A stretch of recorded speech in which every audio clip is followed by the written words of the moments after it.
Hi, this is John from Super Steer, and today we're going to install a set of the rear wheel spacers, the Super Steer rear wheel spacers on a Chevy Duramax pickup. And the reason we recommend this is the rear ends on these trucks are about 4 inches narrower than the front end. So what happens when you install these spacers, your rear wheels are running in the same track width as the front, so you get less rut tracking and wander, and also it makes the vehicle more stable because you're widening out that wheel track. Okay, this is our before shot. If you look at the tire versus the fender well spacing, we just wanted to get a shot of this before we start here so you can see the before and after. So that's what we're showing here. Okay, in order to do the install, we've got the truck on level ground, it's in park, and we've got the brake set. I'm going to go ahead and block the front wheels because we are going to be lifting the back of the truck up off the ground. Now that we have it lifted up, I'm going to go ahead and place a safety stand underneath the rear end. I'm going to go ahead and put my safety glasses on for eye protection. We'll start off here by pulling this outer hubcap off. This is just plastic covering. So we're going to go ahead and pull the wheel off. Now, one thing I want to point out here is the factory uses these small clips here to hold the rotors on in the assembly process.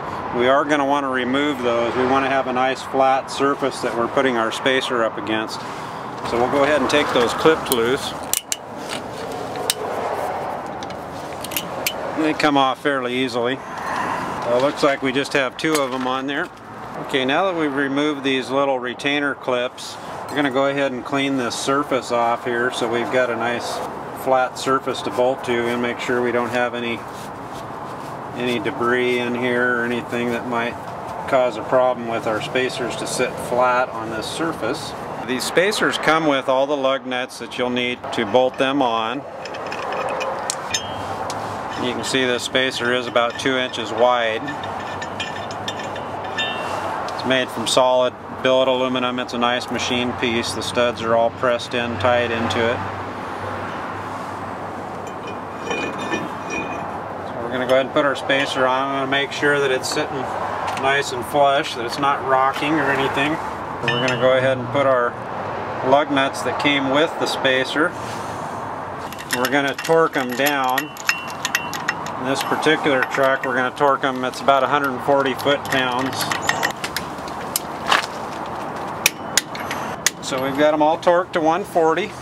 Before we put the wheel on, we're going to make sure that this surface is clean. We don't have any debris or anything here that might cause us to not torque up properly. So now we're going to put the factory lug nuts back onto the spacer studs. Okay, now that we've got those snugged up, we're going to go ahead and torque these down. These are the factory lug nuts to the spacer. We're going to go ahead and torque these to 140.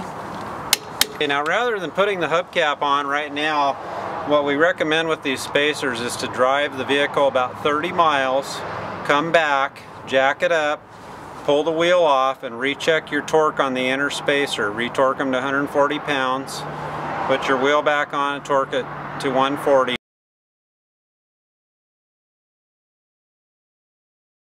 Now, as you can see, we have the spacers installed, and notice the difference between the fender weld of tire clearance. It looks a lot better, and it's going to handle a lot better too in the ruts. The front and rear tires are going to be running in the same path, so they won't be fighting the ruts as much. Also, if you have a camper or anything like that where you need stability, the truck's going to handle a lot better, corner a lot better, and be more stable as well. Okay, now that we've done our 30-mile test drive, we're going to re-torque our wheel spacers. Alright, no movement on any of them, that's good. Okay, now we're ready for the hubcap. We make these spacers for, basically they're the 8-on 6.5 bolt pattern for 3/4 and 1-ton Dodge, Ford, and GM trucks. The GMs do have 14mm on the later model ones with disc brakes. The earlier ones were 9/16, but that bolt pattern, basically all these trucks, the rear end was about 3 3/4 inches, 4 inches narrower than the front, so that helps bring that wheel track out to match the front. Thank you for your time today.